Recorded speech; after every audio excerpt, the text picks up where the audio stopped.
No. You're good, Paul. Okay, thank you.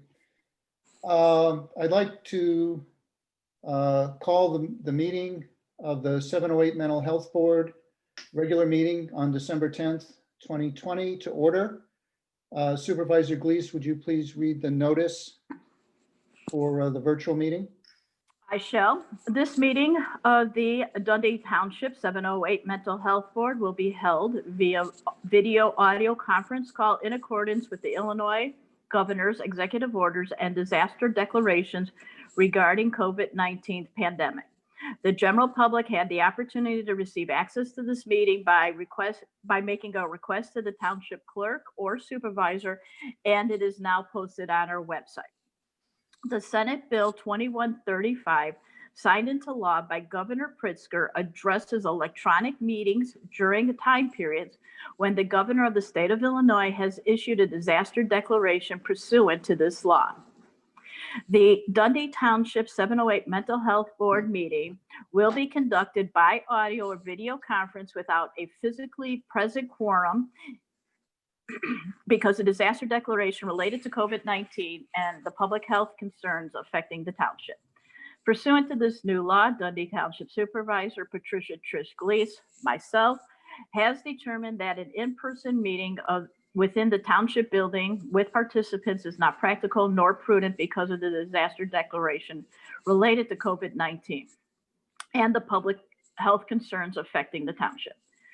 Township 708 Mental Health Board members will not be physically present at the township building. This meeting is being video recorded and will be made available to the public via the Dundee Township website as provided by law, and all votes will be a roll call.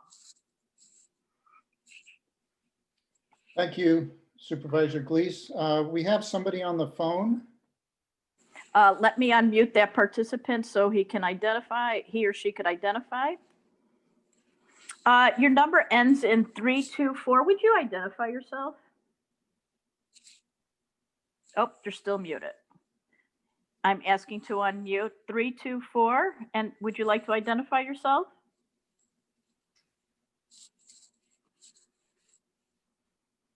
Paul, I'm not sure the person can unmute, but they are still muted. Are we able to unmute them on, wait, no, that's not how Zoom makes sense. Yeah, Sorry. hold on, Alec. What is it? Star 6. Star Star 6. 6. Uh-huh.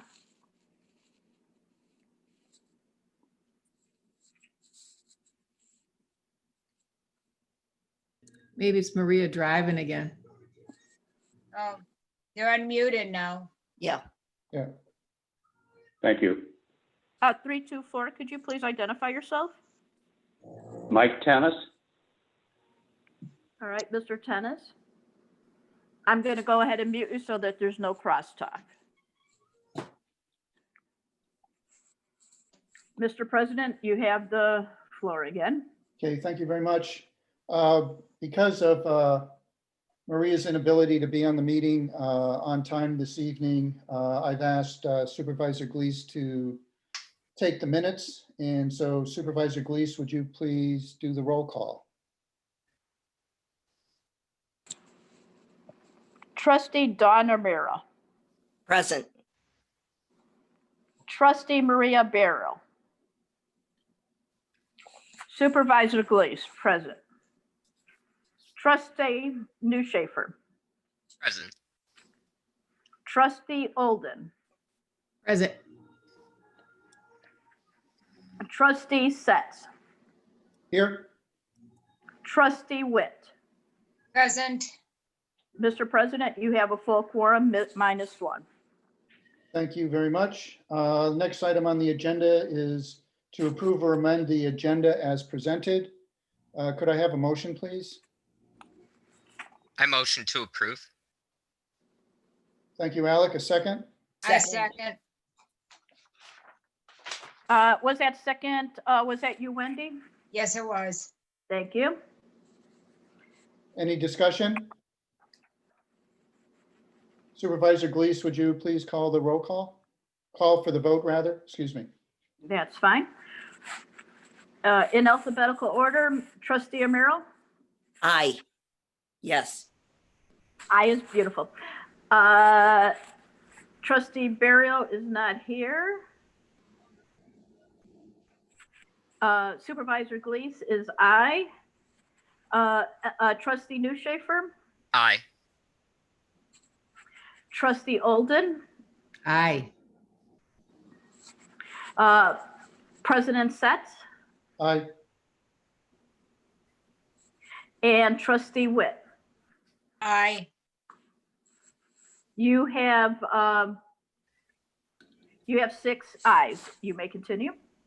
Thank you very much. Next item on our agenda is we have a guest speaker this evening, Lori Baker from the Association for Individual Development, or AID. She is president and CEO, and she's here to talk a little bit about AID, some of the services they have provided to Dundee Township in the past, and what AID sees as current needs within the township itself, and anything else that she would like to talk about as well related to AID. But before you begin, Lori, I'd like to welcome Maria Borrero to the meeting. Hi, Maria. Hi, guys. Thanks for Hello. joining us. Can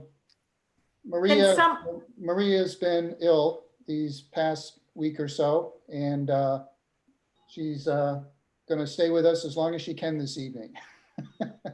So thanks for the effort, Maria. Lori, I'll turn it over to you. Great. Can Trish, are you running the meeting? Can you give me the ability to show my screen? I am hopefully sharing it with you right now.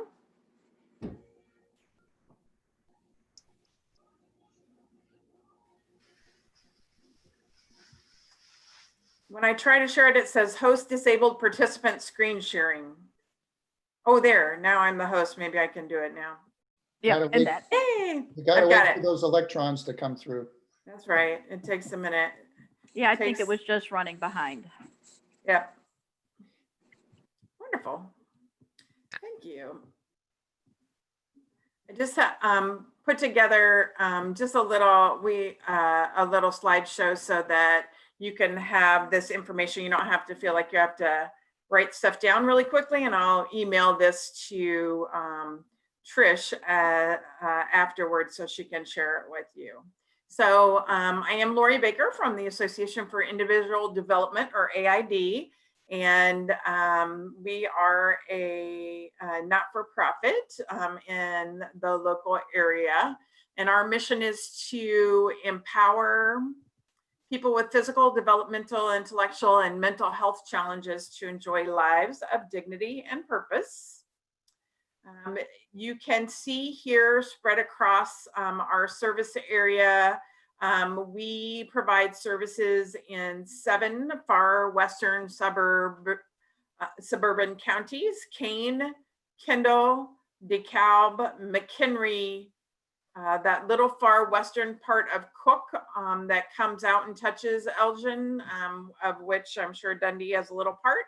And then a little bit of DuPage and a smidge of Will, because Aurora is in 4 counties. So we cover quite a few areas, and we have different types of programs that I'm going to talk to you about now. So primarily, a lot of times people think about AID and they think about services for people with intellectual and developmental disabilities, which is how we started in 1961. But in the mid 80s, we also became a community mental health center and provide mental health services as well. And actually, our mental health services are available in all of the counties that I mentioned, where our intellectual and developmental disability services are mostly in Kane and northern Kendall County. So you can see from the list here that we have a comprehensive array of services that we provide from the Association for Individual Development, and we're going to talk about some specific ones on the rest of the slides. So we believe strongly that people with disabilities can live and work and participate in their communities of choice with the right supports. On our developmental disability side, we serve more than 230 individuals in about 100 different community living sites or locations. We have two basic types of residential services. One is 24-hour settings for people with intellectual and developmental disabilities. Those are generally shared settings. They're called community integrated living arrangements, or CILAs, and there are 24-hour staff in those homes. Every person has their own bedroom, and then there are shared common areas and the kitchen. The other type of service that we do is less intense. It doesn't have 24-hour supports, but it has what the state calls intermittent supports. So those folks with intellectual and developmental disabilities access affordable housing through a variety of resources, including local housing authorities and some resources that the state has. And then we provide services that the person needs in order to live in their community successfully there.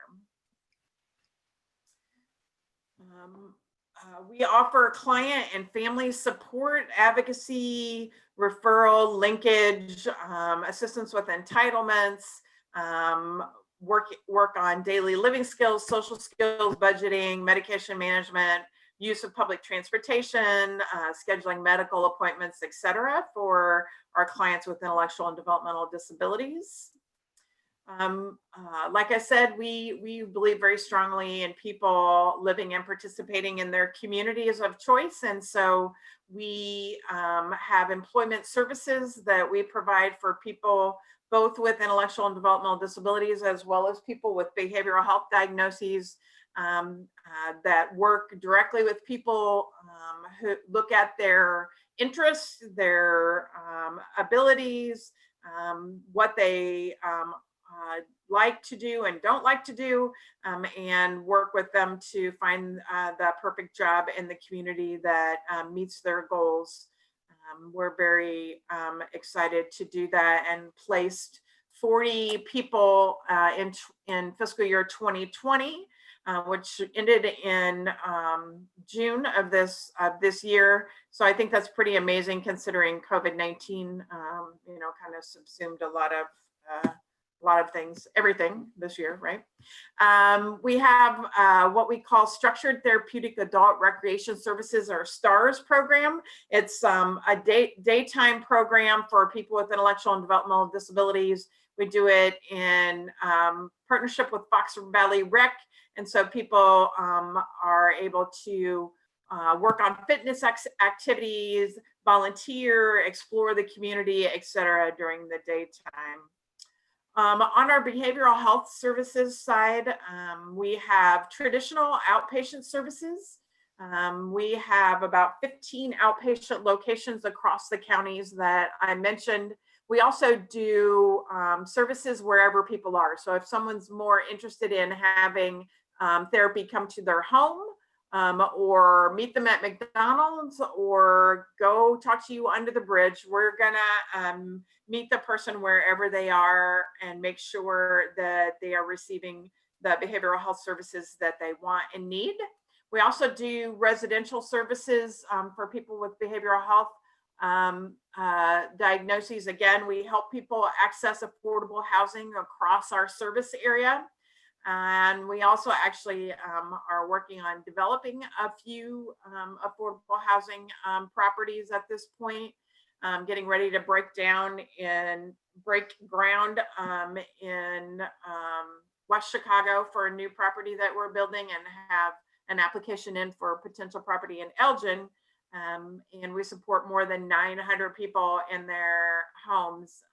Everybody has their own lease, rights of tenancy, they have that affordability, and we provide those case management, wraparound services, therapy on site, medication management, access to transportation assistance with medical, whatever the person wants and needs in order to live their best life in the community. We manage the AID crisis line of the Fox Valley, where we have a phone number that is answered 24 hours a day for any type of issue that somebody may be having. We also are a partner in the Call for Calm helpline that the state has around that they kicked off. Gosh, I think it was maybe April with to answer COVID questions and help assist people as well.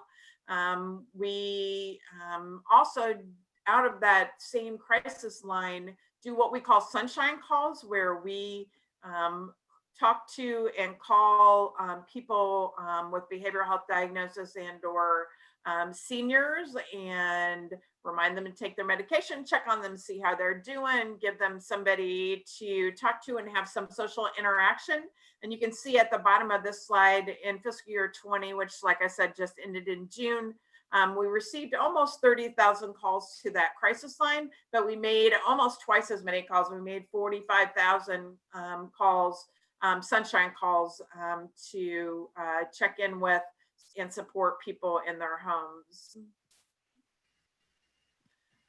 We have a very, I think, unique program called Victim Services, and we are available 24 hours a day to our contracted police departments that you see on the right-hand side of the screen to come out anytime there is a violent crime or trauma to assist with the victims and witnesses so that the police can actually investigate the crime. I think this really fits the bill when we talk about defunding the police. This actually is just a different use of some of the police's funds in order to support with trained social workers, the people that need it. And this service lasts as short or as long as people want. So if somebody just wants some resources that evening, and let's say they're called out in the middle of the night, and you give them some contacts and referrals for service and support ongoing, you might never talk to that person again. And other people we have worked with for more than a year, just based on what the people need and want. So those are just like kind of some snippets and some highlights of what we do at the Association for Individual Development. We provide thousands of hours of service a year to people's friends and neighbors and family, right? And so I just wanted to give you a handful of things to think about when you're thinking about the need in Dundee Township for service that the 708 board can purchase or make available to people. In Illinois, we have a waiting list for people with intellectual and or developmental disabilities to wait for services so that they can live in the community. It's called it's a mouthful, Prioritization of Urgency of Need for Services, or PUNS list. And I went and checked it today, and there are 200 people that reside in Dundee Township that are on that PUNS list awaiting service. So those could be people anywhere from 22 to 102 if they have an intellectual and developmental disability and they haven't been selected to receive Medicaid funded services in order to have the supports that they need to live in the community. So many of those people are residing with their parents who are the de facto caretakers and service providers, which is not the best thing for the family. Or, as any of us know, when I was 22, I didn't want to live with my parents, right? So it's not the best need or fit for the service provision, and it is a bad plan, right, for family members to be the only service provider, because what happens when something happens to the family members as people age, if people become ill, as people pass away, how then is your loved one going to traverse their day ongoing without any services? And the issue with this list is the list continues to have people added to it because as young people age out of school, once they turn 22, they can no longer go to high school. They no longer are eligible for those services, for those disability services that are available at school. And then they kind of fall off a cliff, right? They begin to lose the skills that they have built up in high school and in their previous life experience as they are forced to kind of sit at home and be supported by parents who oftentimes are working, right? And don't have the ability to continue to support their family member in accessing the community in the same way that they had when they were in school. Substance use is a huge issue, as we know, in our society and our communities at large. It's always difficult to find services at the time when someone needs them.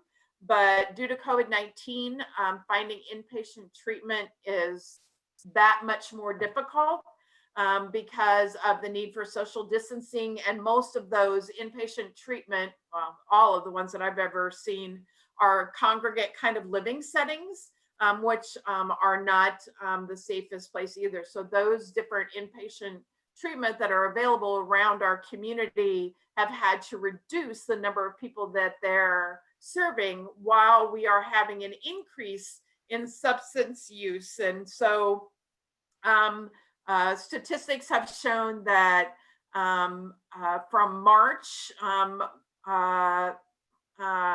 in March of this year, there were about 18% of people who were using substances were suspected to have died due to drug overdoses. And in May, that had increased to 42% of people.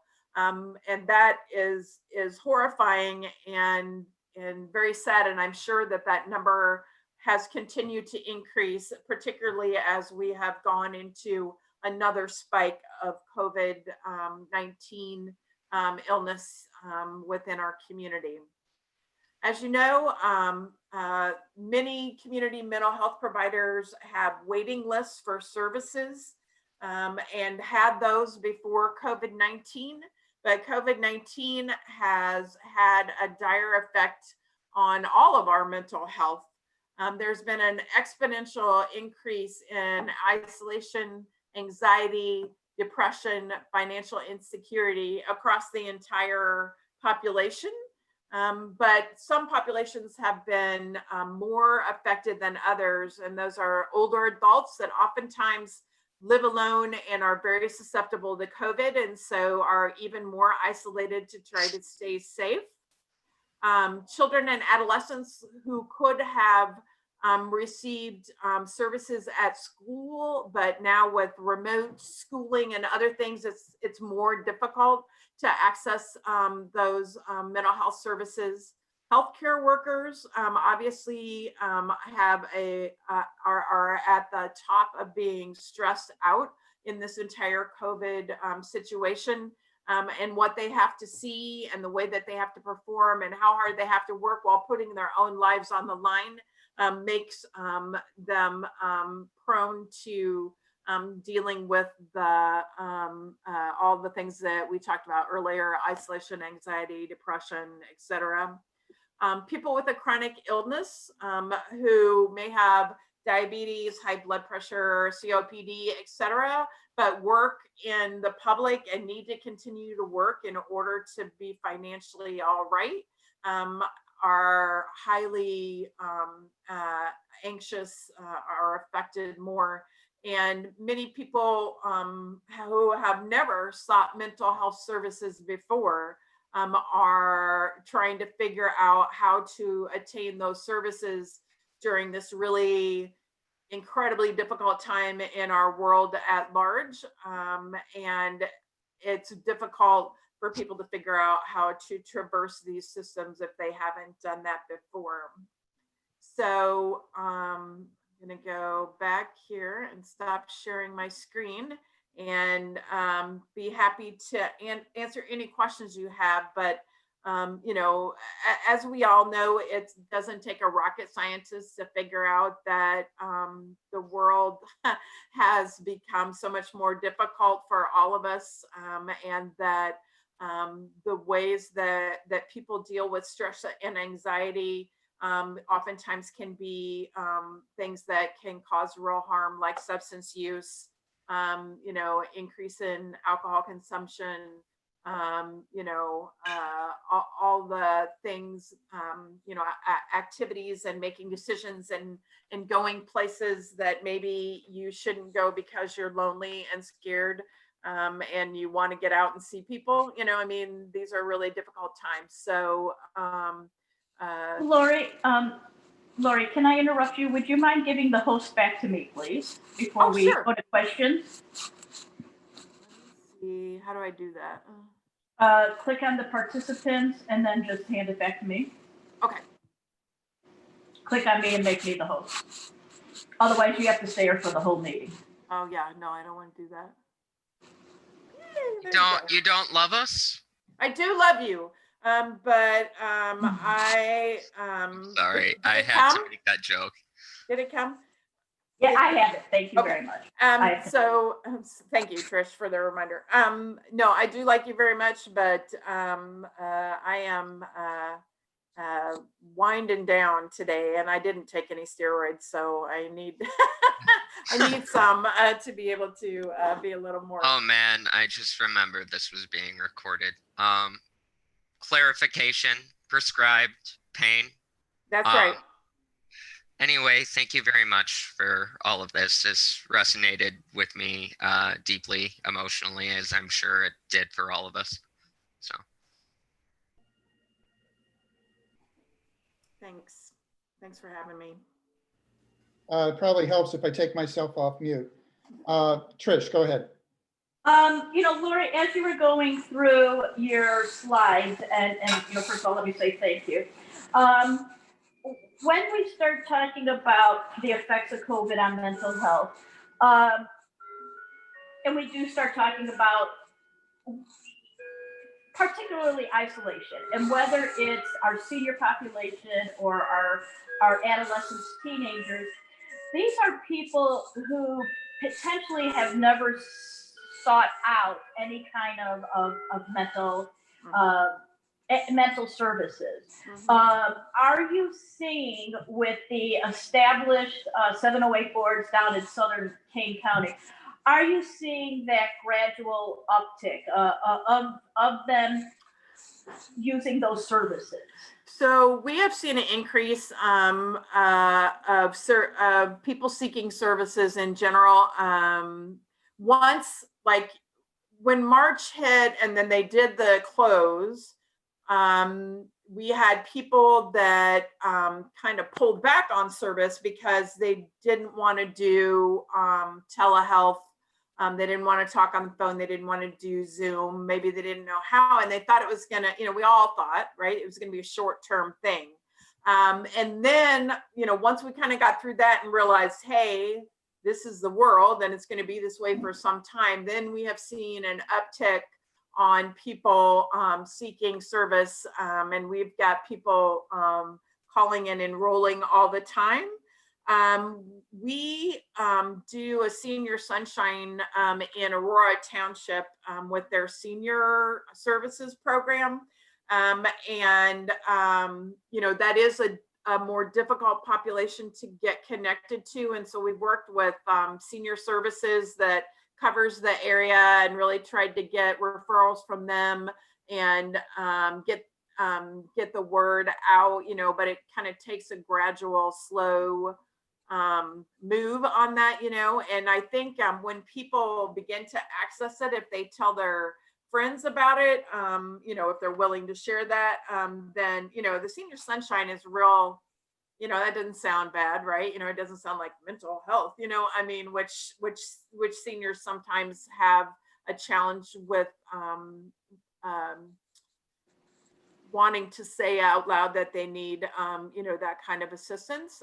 So Senior Sunshine Calls has been a way to connect with people and try to break through some of that isolation without saying I'm going to a community mental health provider, right? You know, but we have definitely seen an uptick and continue to see all the time just people reaching out for a connection to service. Thank you. Thank you for that. Any other questions for Lori? Well, I just want to say thank you for what you do. I mean, I don't want to be a brown noser, but I genuinely appreciate the services you have taken forth, and it takes a lot of courage to do so. Thank you. We have, we believe really strongly, and I think we do pretty well support people, you know, in their communities, in their homes, in their jobs, you know, as vibrant members of our community. And we think it's important that, you know, when we talk about diversity, diversity also has to do with people with different abilities and different disabilities, right? You know, that adds to the fabric of our communities. And so we are really happy to be able to support people living and participating in their communities. What got you into this, if you don't mind me asking? Oh my goodness, it's a long, long story, Alec, but I understand if you... Yeah. I did about 10 years in restaurants and wanted to raise my own child instead of paying other people to do it. And went back to school, and I ended up getting my master's degree in gerontology, and I started working at not-for-profits, and then I got a job with homeless services program, and it just really blossomed from there. I felt my calling and my mission, if you will, and I'm never like to do anything that I don't strongly believe in, and I've been blessed to be able to do that for the past 20 plus years. Okay, well, hearing no other questions, Lori, thank you very much for your time this evening and extending your workday. Really appreciate it. Thank you. Thank you for having me. And Trish, I'll send you that slide deck so you can send it out to everybody. That's great. And I'll also make sure that it's part of our presentation package on the website. All right. Thank you. Thanks, everyone. Okay, Thanks for the good work you're doing. This is important. Okay, thank you. Especially during these turbulent... Oh, my bad, Paul. Okay. Okay, moving on to item 6 on the agenda. I'll entertain a motion to dispense with the reading of the minutes for the November 12th, 2020 708 Mental Health Board regular meeting and amend or approved as presented. Do I have a motion? So move. Dawn, thank you. A second, please. Alec, thank you. Any discussion or amendments to the minutes? Yes, President Setze.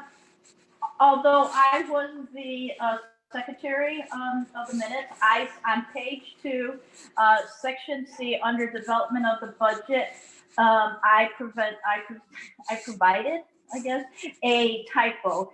It in the second sentence, I'm sorry, the third sentence, that the documentation would levy for a total of 1.5%. That is incorrect. That is 0.015%. I would like to amend that and correct it. Okay, is that the only change you have? That's it. Unless somebody found anything else. That was the most drastic one I saw. Anyone else? Can I have a motion to approve the minutes as amended, where 1.5% is corrected to read 0.015%? Can I have a motion, please? I motion. Oh, Go ahead. thanks. Don, thank you for a motion. Alex, do you have a second? I have a second. Yeah. Okay, thank you.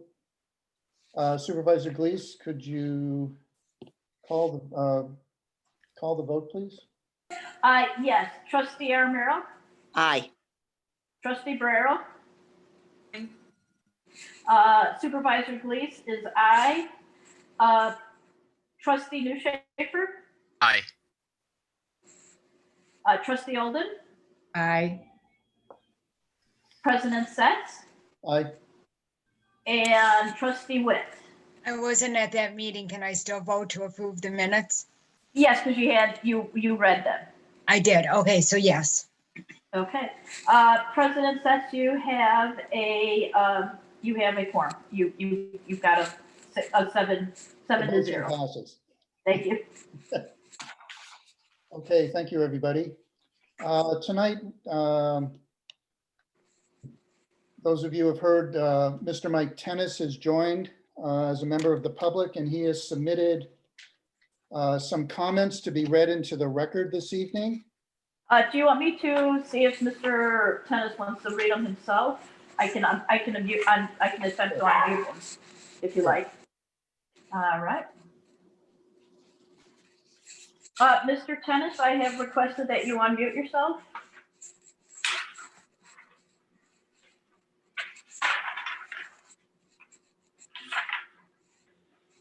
Good evening, Board. Uh, My name is, Good evening, you Mr. hear? Tennis. This is Yes. President Setze. Thank you for joining the meeting tonight. Would you like to read your comments into the record, or would you like me to do so? I can read the comments. Thank you. Okay, please go ahead. Okay, my name is Mike Tennis from Sleepy Hollow. Regarding agenda item 8A, the agenda indicates the board is planning on approving a one-year plan this evening. Normally, the public is privy to public entity budgets before approval. To my knowledge, the public has not had access to the proposed one-year plan. Members of the board may have conflicts of interest with proposed expenditures assumed to be incorporated in the proposed one-year plan and should abstain from voting to approve the plan. To the extent the proposed one-year plan includes proposals to expend taxpayer funds to provide service to school-age children, the board should avoid allocating any funds for youth services available through Community Unified School District 300. Among the D300 services, please keep in mind the following. Rosecrans is engaged by D300 for substance abuse screening and assessments and early intervention services at a cost to taxpayers of approximately $290,000. D300 employs many support personnel for students, including an autism specialist, at least 16 counselors, at least 3 special education psychologists. D300 also employs nurses for all their schools and approved this week a third-party contract with Invo Healthcare Companies for 4 LPN positions at a cost to taxpayers of $151,200. Regarding agenda item 8B, the agenda indicates the board is planning on approving an ordinance 2020-708-01 board levy. Again, the public is not privy to what the board is contemplating to levy. In summary, voters authorized the formation of a 708 board, and as a mental health board members, you should be applauded for assuming your duties. Among those duties, you have an obligation to taxpayers to avoid any perceived conflicts of interest and to be transparent. Thank you. Thank you, Mr. Tennis. Thank you. Supervisor Glees, I don't believe we have any other members of the public attending this evening. Am I correct? That is correct. I see no other participants. Okay. Thank you very much. I'd like to move on to the next item on the agenda, which is old business. The first item under old business is to discuss and approve the one-year plan. The one-year plan was included in your packet for tonight's meeting. At last meeting, we discussed this plan, and Ms. Borrero had suggested that we have, we break out a separate goal for education, meaning that one of our goals should be to educate the public about access to mental health services and development disability services, and also to educate the public as to the purpose of the Dundee Township 708 Mental Health Board. And I have split out that goal as we had discussed and agreed on during the last meeting. And so I would like to entertain a motion to approve the one-year plan as presented. Can I have a motion, please? I so I move. motion- oh. Okay, Maria, you can, President. President Setze, I don't know, I did not catch it. I don't hope you did. I missed it as well. Can we try this again? Can I have a motion, please?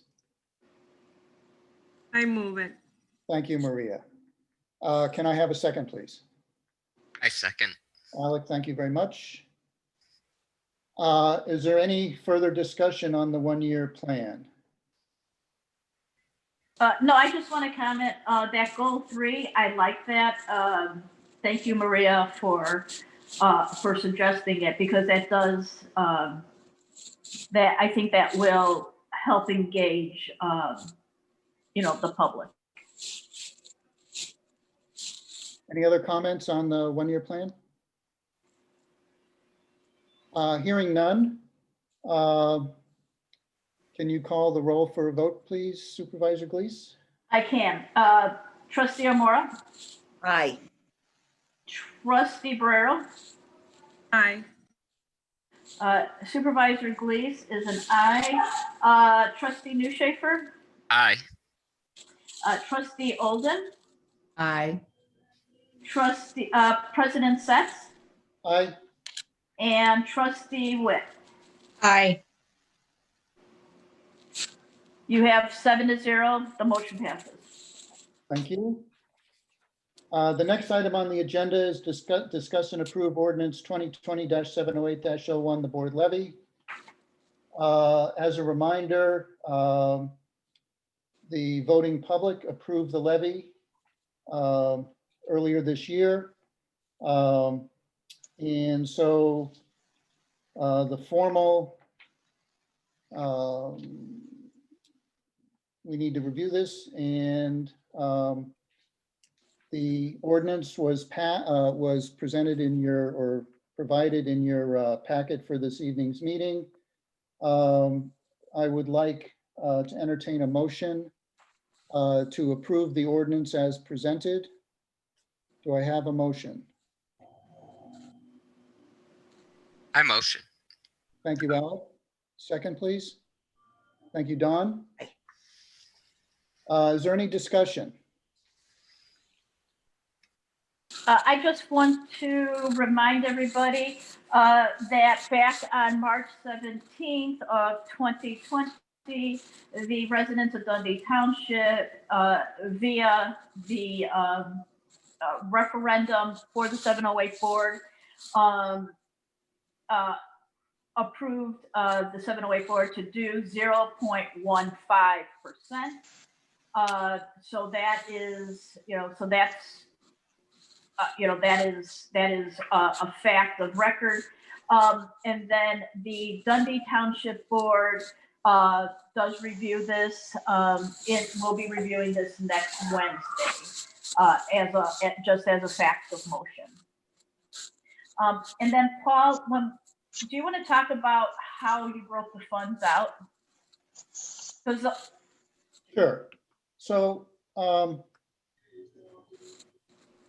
the logic behind breaking out the funds, the first order priority was to ensure that the vast majority of the funds were devoted to providing services to the residents of Dundee Township. And that makes up the bulk of the breakdown. In the event that we want to hire any personnel, such as a caseworker, which is something that has been mentioned in at least some of the interviews that I conducted with the police chiefs in Dundee Township, to handle continuity of services for people who require the services. That's a placeholder there. We have not discussed hiring any personnel, but in the event that we do go in that direction, some money is set aside for that. The other, commodity expenses and other expenditures such as legal fees and the like are a very small percentage here. The capital outlay is there in the event that that we find adequate space available where we might want to centralize services or have some set of services in a single location within the township, which also would help with continuity of services across different service providers or service needs for clients. Again, this is a placeholder. This is not something we've discussed, but something that is a possibility in the coming year. So that is how that all breaks down. That's the logic behind it. The actual budget discussions, as we have discussed previously, on the actual allocations across the various budget items, we first need to have discussions and agreement on what the priorities are for the mental health board itself. And that's why we've had people like Lori Baker come in. And in January, we're planning on having someone, I believe it's Supervisor Trish, come in and talk about the transportation services that are provided through Ride and Cane and how we might be able to loop into that. But so that's all part of us being educated about what services are available, what the service needs are in the township. But we are under a bit of a deadline here to get this over to the Dundee Township trustees. And then in the early part of next year, we will hammer out the specifics of the budget, as well as identify what our priorities are for the coming fiscal year. Supervisor Glees, I don't know if there's anything else you want to add to that. Nope, you got everything in there. Okay. Any other discussion? Any questions? I have a question. Well, actually, it's just more of a clarification. So in the case of hiring a caseworker, it will be like a person designated to kind of keep track of the different services and different partnerships that we will be creating or having as part of the mental health board, or is it more someone that will be meeting individually with members of the community who are intending to like receive services?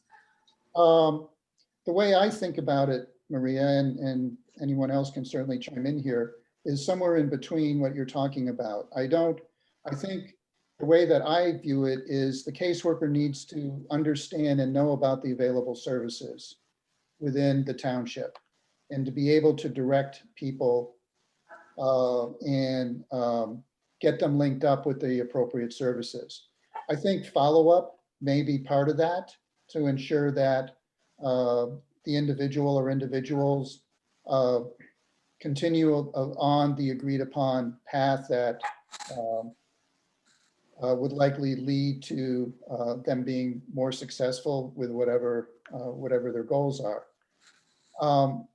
I don't see somebody like that as depends on how you define track the services. I know some mental health boards have hired executive directors. And I view, the way I think about tracking is making sure that, the services are being provided as contracted for, that they're being successful, that they're actually, helping in the community.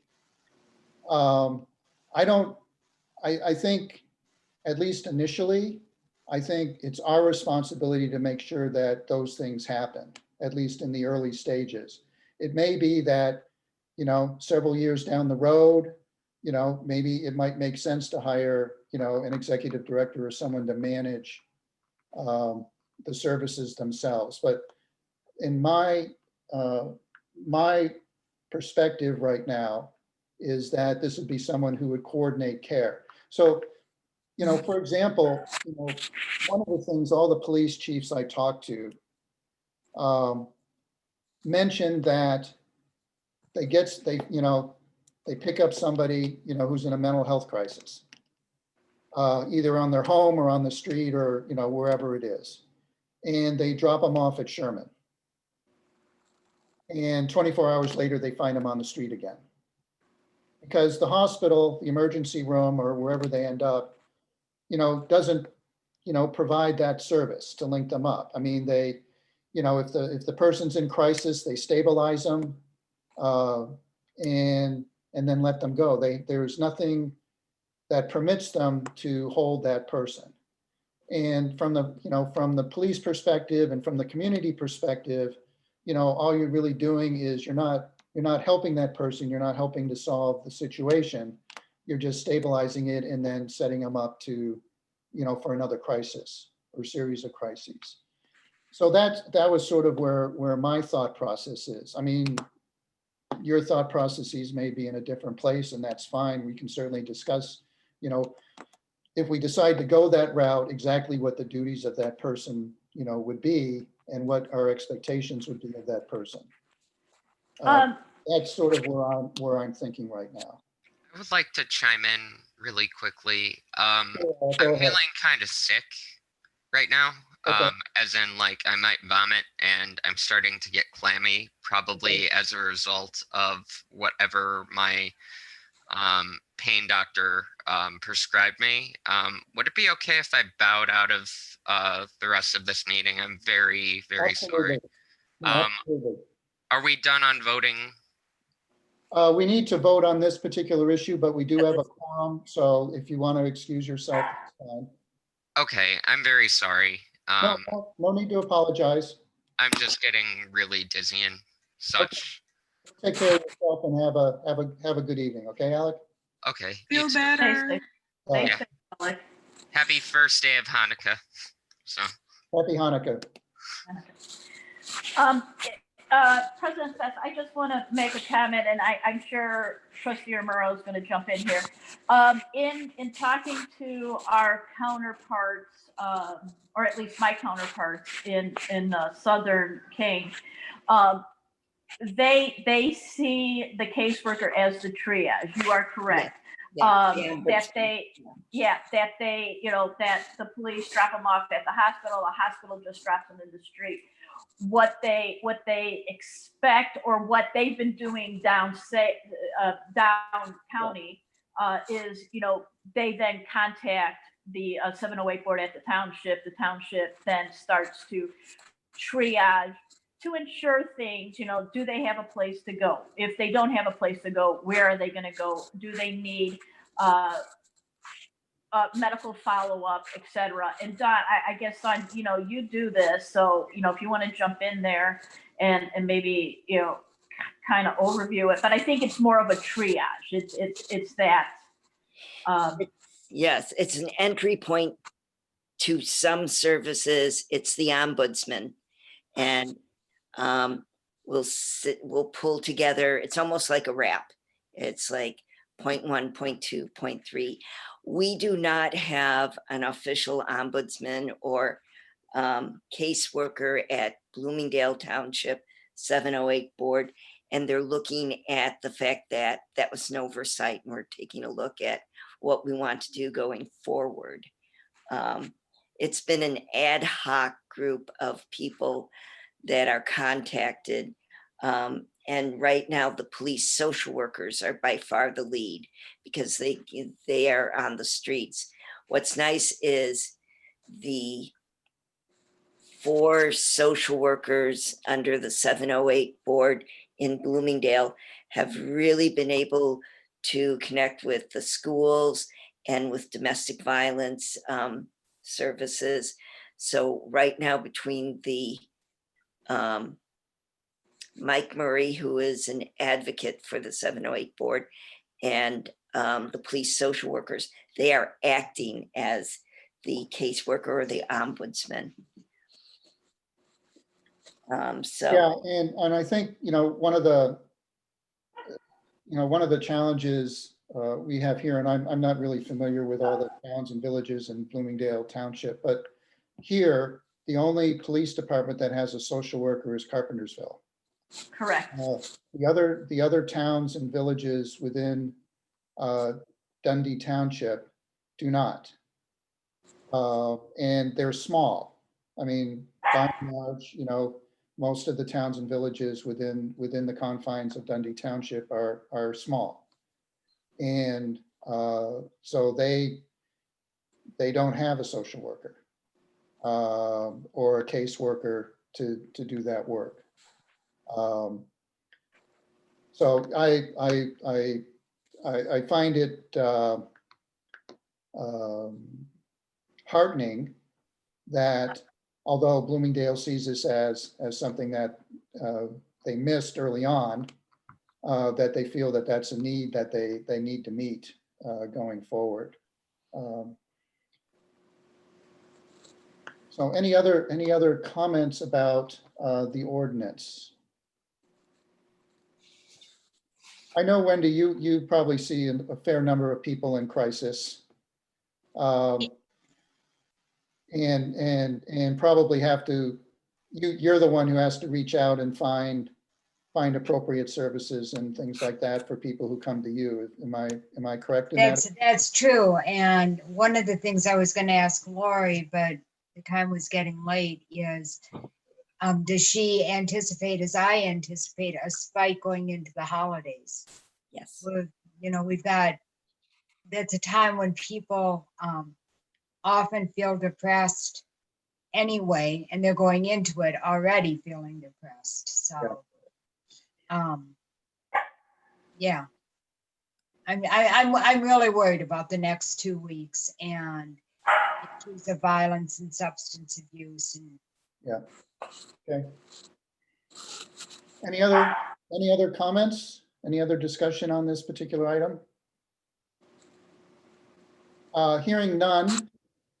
Supervisor Glees, would you please call the vote? Okay. Also, before you do that, did you make a note that Alec left the meeting? Thank you. 7:25.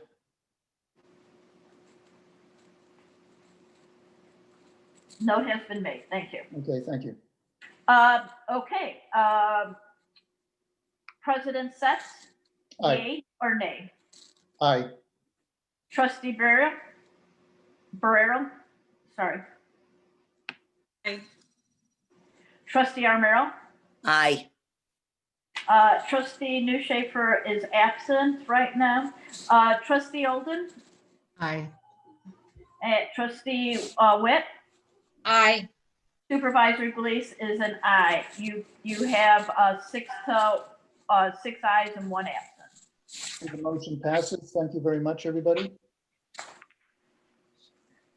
The next item on the agenda is an update on ACMI. This past week, or last week, pardon me. I'm just trying to find my notes. ACMI had their business meeting on Friday morning from 9 to about, I think we adjourned around 11:30 or so. And I've put up, I think you all got notified if I did the SharePoint notice right. I uploaded all the documents that were related to the business meeting. But just a couple of things. One is they have a number of committees, volunteer committees, of course, this is nonprofit.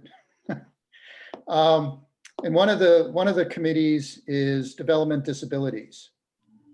And Lynn Canfield chairs that.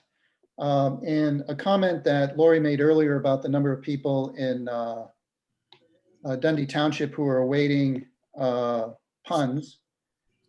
She noted that there are 19,000 people statewide waiting for funding. So this is, there's a lack of funding at the state level, which I think we're all aware of. And she also mentioned that there's a possible change in eligibility requirements if there's discussion in the legislature, I believe, of increasing reimbursements. And since there's a fixed amount of funding that may result in an eligibility requirements change. They did not go into any specifics about that, but they do have another committee called the Legislative Committee, which tracks all relevant legislation related to 708 boards and other issues in the state. And they're pretty active. I get about an email a week, which I will, since my email was getting a little bit overloaded and I thought I had another full-time job again. I've now sort of fixed my routine, should I say, my daily routine, to make sure that I will forward you relevant emails from ACMI to everybody so you can see what they are. I don't know if anybody's interested in serving on any of these committees. There was no discussion around getting more volunteers. But I will look into that and let you know if you're interested in joining any other committees. There's a Medicare committee, there's a membership committee, which you got to have. There's a Development Disabilities Committee. Those were the ones that reported. I don't know if there are any others, but I will track that down and let everybody know. So if there's any interest in getting more involved than you already are, then you can pursue that. The other thing I'd like to point out is Eileen Durkin, who has been the coordinator for ACMI, has retired. Oh, wow. Wow. Wow. And effectively at the end of the year, they have hired a new coordinator whose name is Jody Dart. And they are currently transitioning Eileen's duties and knowledge and everything else that comes with taking on a new job over to Jody. And she was on the meeting as well. The other point, the other thing that I just like to bring up is that ACMI hires a lobbyist firm to keep track of really what's going on in the legislature and to talk to legislators and the like. And one of the things they talked about, and of course this year's been pretty low key because the legislature isn't meeting because of COVID-19. And there was no veto session, as I think you're all aware. So, but the one thing they did point out was the importance of witness slips. For those of you who aren't familiar with the way the state government works, and believe me, I don't know all that much about it, but I do know about witness slips a little bit. Witness slips are your ability to comment and provide feedback on legislation. And it's done electronically. It's sort of a way to provide your input to legislation, whether you support it or not, or whether you have other input into the legislation, rather than going to Springfield and testifying before the relevant committee or subcommittee. I've actually used this a couple of times over the last year or so. But there's two ways to do it. One is you can go to the website and make your comments. once you submit your comments, you can't modify them. There's also a second way to do this, which is that you register, and again, you can you can submit your comments, etc. But you can also go back and amend them or edit them, however you want. Now, so you don't have to figure this out for yourself. There will be training in January that hasn't been announced yet on witness slips. So I will pass that on to everybody when that's announced. And then you can, join the training, take the training if you have the time and you see fit. The other thing about witness slips, the point that was made was, it's best if you can tell a story, if you can make it personal or something like that, because according to the lobbyists, our elected officials actually pay attention to these things, which is sort of a nice thing to hear. So that was, something I wanted to pass on to you, and I'll stay on top of that and provide that information when it comes out. And lastly, of course, they did their annual financial report, and their finances seem to be stable from my perspective. My only disappointment in the organization overall at this point was the firm that they had hired, the accounting firm that they had hired to handle their IRS tax filings. For those of you who aren't familiar with nonprofit organizations, there's an IRS tax form 990. Yeah. Which I'm overly familiar with. But they didn't file them for 3 years, and ACMI lost their nonprofit status. They've spent the last year taking care of that, and the IRS has reestablished their nonprofit status. Okay. Which took away a lot. I mean, a lot of their focus for the past year was what I got from some of the discussion that was going on. But they seem to have taken care of that. They put in internal processes. They put in conflict of interest for their officers and things like that. Processes, harassment, whistleblower procedures, and all those things that any good organization would have.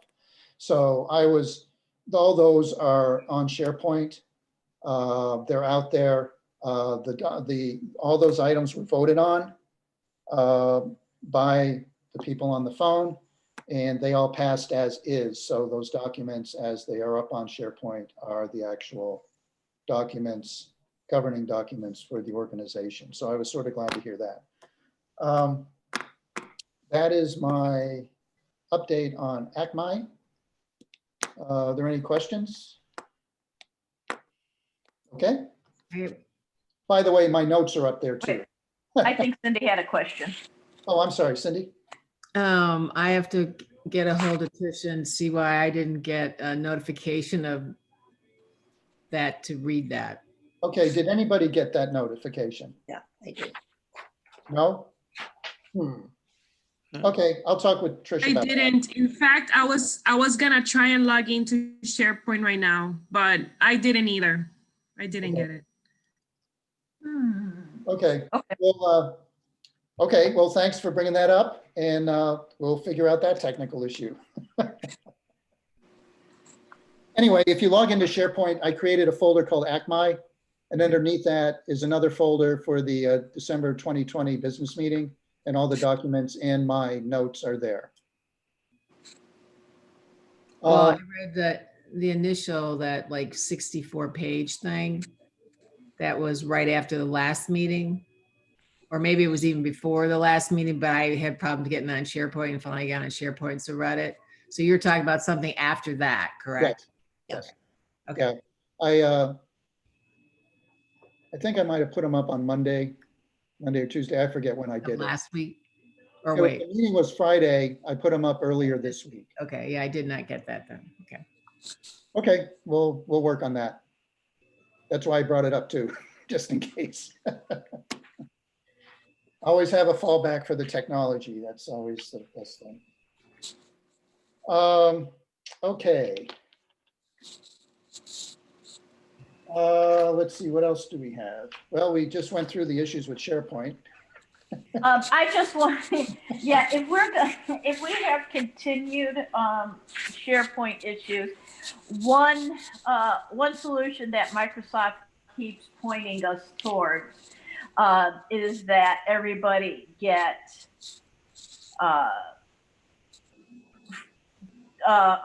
organization. So that would be something at DundeeTownship.org email addresses. Now, we've always kind of said that who wants another email address, but it may, you know, if we have continued problems, especially as we get deeper and deeper into contract review and stuff, we may have to. But there's also a cost that comes with that. But, you know, that would fall into once we start talking about the budget. But, you know, Yeah. So if you are still having trouble and can't access SharePoint, reach out to me. You know, before Christmas, I got dedicated time that, you know. Uh-oh, you froze. Am I better now? Yep. Okay. You know, reach out to me. I will dedicate time to work with you on the SharePoint. Well, how is that different than you sending us the email notification that the meeting is tonight? It technically isn't different, but I don't know why when Paul sent it, only Dawn and I received it. So I don't know. And Paul has, you know, all of us, all 7 of us have full control / editor access. So I'm not exactly sure why it didn't work.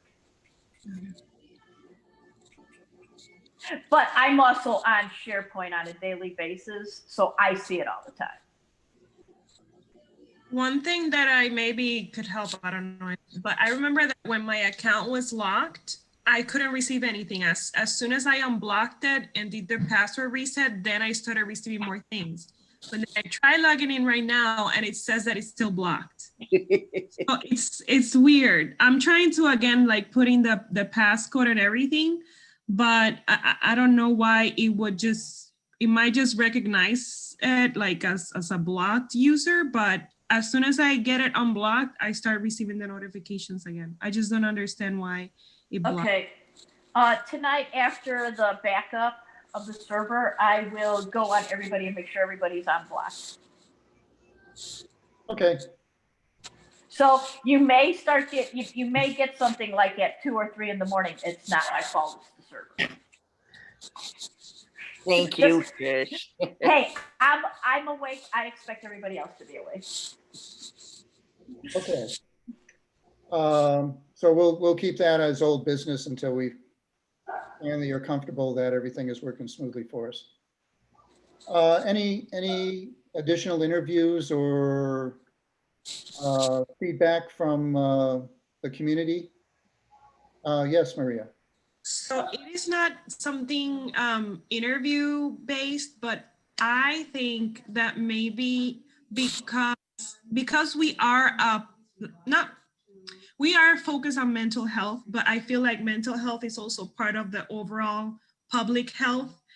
Because we get a few flyers of like free testing that is done in different locations and that is open to the public, I was wondering if maybe we could have an area either on our website or on the 708 portion of our website where the public can have access to that information. I feel like because of the current situation, some people in our community might not be aware that these resources are out there.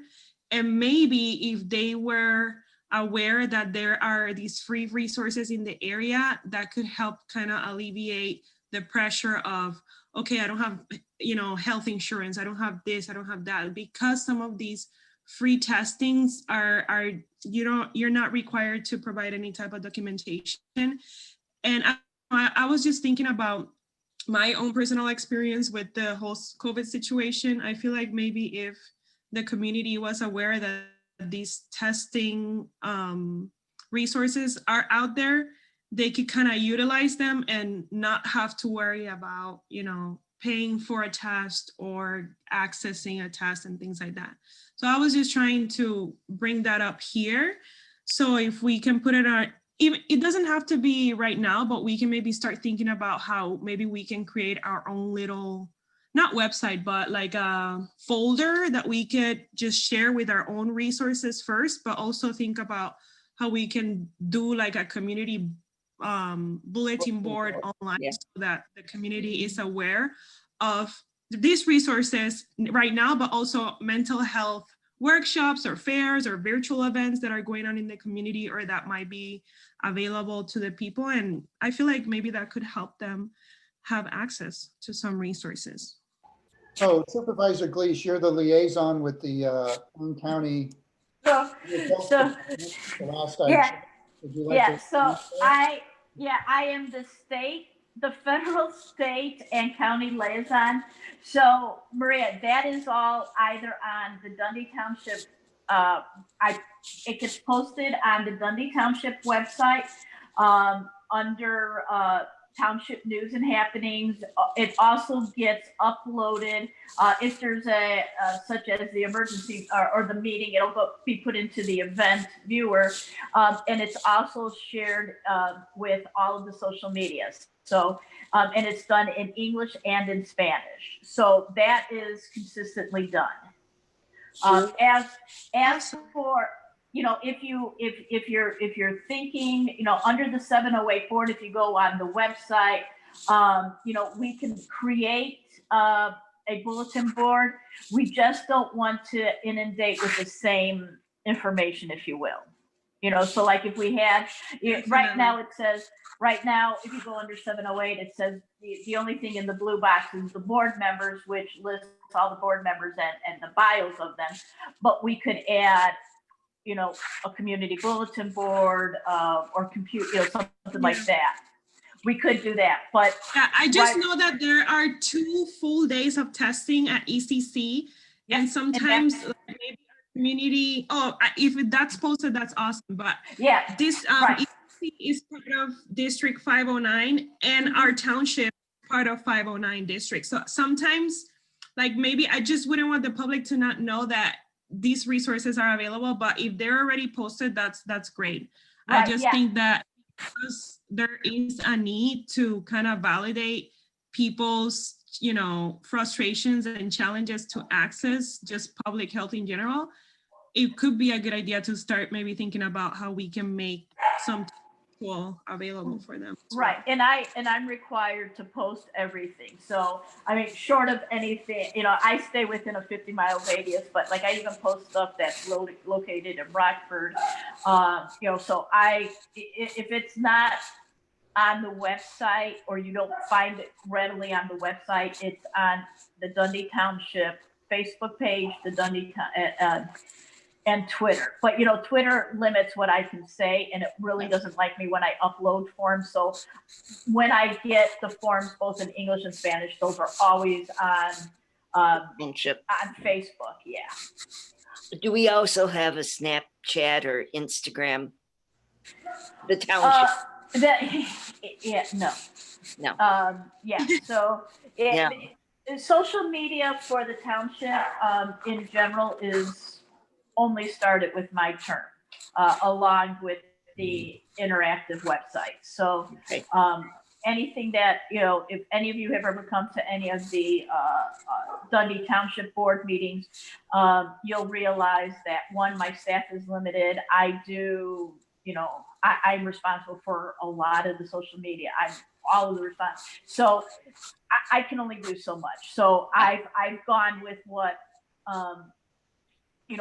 the bulk of we have a newsletter, but I go with what the bulk of our residents use, and that's pretty much Facebook and the website. Some of the townships have a marketing and media person. Mainstay Des Plaines Township has a person that does all of their video and all of their Facebook and things like that. And at Bloomingdale Township, we have an IT person that handles that. And Bloomingdale is one of the more conservative bastions in that they do not have a very active Facebook presence. So, yeah, so that's the one thing you know, we have, you know, this, you know, we have the township page, we have the open space page, besides the supervisor's page, which is really just my page. Those all get slammed. Yeah, yeah. You know, so if you follow any one of those three, you'll always get an update. Well, one of the problems is that if there's a liability issue in case something of great need is posted, do we have a system to make sure that somebody's handling that on a 24/7 basis? And Bloomingdale Township does not. Right, and either does Dundee Township, at least, you know, to this point, you know, so, you know, it's me, and I am required to sleep. Yeah, what I'd like to suggest is at a future meeting related to the one-year plan that we put together, the education component. So how do we educate the community that they can go to the Dundee Township website or subscribe to the Dundee Township Facebook page, and, you know, have access to this information. I do have a colleague here in Dundee Township who's a marketing person. I will talk to him. He was one of my really early interviews because his daughter passed away from an opioid overdose.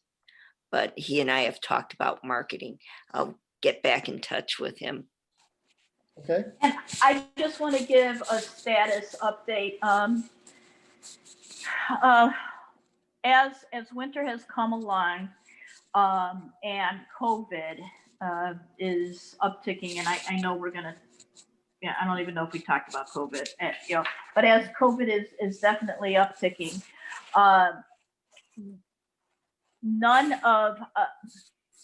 I have in the past been able to, as Dundee Township Supervisor, if there's somebody's homeless, or there's an issue, with the help of the village police department, I can sometimes get them into like PADS or into the crisis center.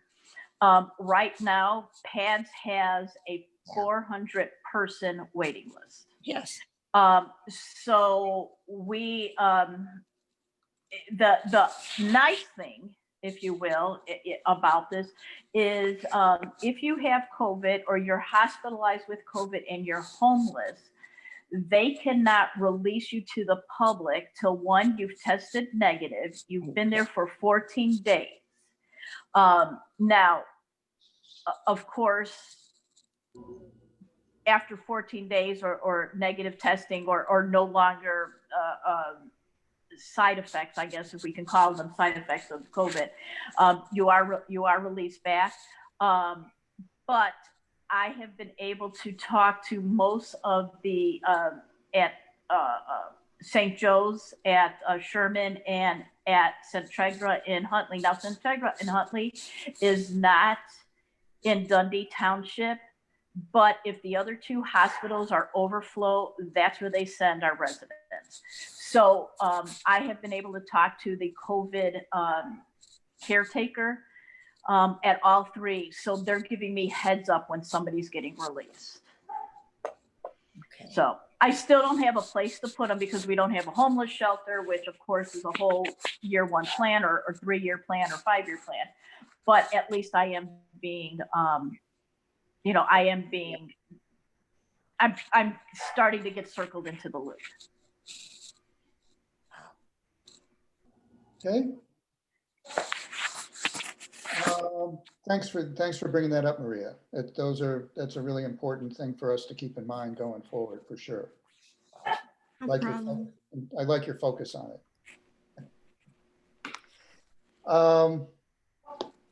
Okay, the other item under old business is develop the 3-year plan. I propose that we table this for right now. I think this is something that we'll probably focus on after we start fine tuning our priorities and getting a first year budget together. if everybody's in agreement with that. So I see that, maybe we start to address that in the first quarter of next year going forward, but I'll keep it under old business because it is legally mandated that we develop a 3-year plan. So we need to keep that front and center for us. There was no new business for this particular meeting. Is there any other items that anyone wants to bring up at this point? I do have contracts that I meant to drop off with you, Paul, that I pulled out of Bloomingdale Township to show you some of they're on the Bloomingdale Township site, so you can pull them yourself too, but what the verbiage and what the contracting looked like. But I do have copies that I've been carrying around and meaning to drop off with you. Okay, that's fine. That's fine. Thank you for doing that. Appreciate it. Can I make a announcement for open business? January 23rd, which is the day before New Year's, no, the day before Christmas Eve, the Dundee Township Food Pantry will be opened, as it normally would. It would normally be opened on a Thursday. We're opening it on Wednesday, and we are still looking for partnerships to provide meals for families. Okay. Thanks for that, Trish. Okay, our next meeting, I finally got it on the agenda. For those of you who've been requesting this. Our next meeting will be January 14th, 2021 at 6:30 p.m. It will be virtual, I assume, given the current rate of infection in the county and the state. By the way, I'll just leave you, this is not a pleasant thought, but I'll leave it for you anyway. Because I think it's another way of looking at what we're going through right now. I think it's really good that 97% of the people who contract COVID recover, but there are 3% who don't. And when you have a country that's running at 200,000 cases a day, 3% is a lot of people. And so I think we're going to be in this for quite a while. So, stay safe and do all the right things, which I think everybody is. And we'll get through this, hopefully with the vaccine and everybody taking care of themselves and their families. I will end with that, but I wish everybody a happy Hanukkah, a Merry Christmas, a Happy New Year. And, you can always get hold of me if there's anything you need or want, or suggestions for agenda items for the next meeting. But with that, I will, and thank you all for coming tonight. I appreciate it. We had some important business to do tonight. I want to thank Mr. Tennis for his comments. And I will entertain a motion for adjournment. Thank you very much for all the heavy lifting you've done, Paul and Trish, because I'm aware of how much work this is. So thank you. I move that we adjourn the meeting. Okay, I have a motion. Maria, I have a second. Supervisor Glees, will you call the vote? Yes, I will be calling the vote for the final time this year. Trustee Arimura, sorry. Aye. Trustee Borrero. Aye. Supervisor Glees is aye. Trustee Oldin. Aye. President Setze. Aye. And Trustee Witt. Aye. All right. That is a motion passed. Okay, thank you. Thank you, everybody. The meeting is over. And I am stopping recording now. okay.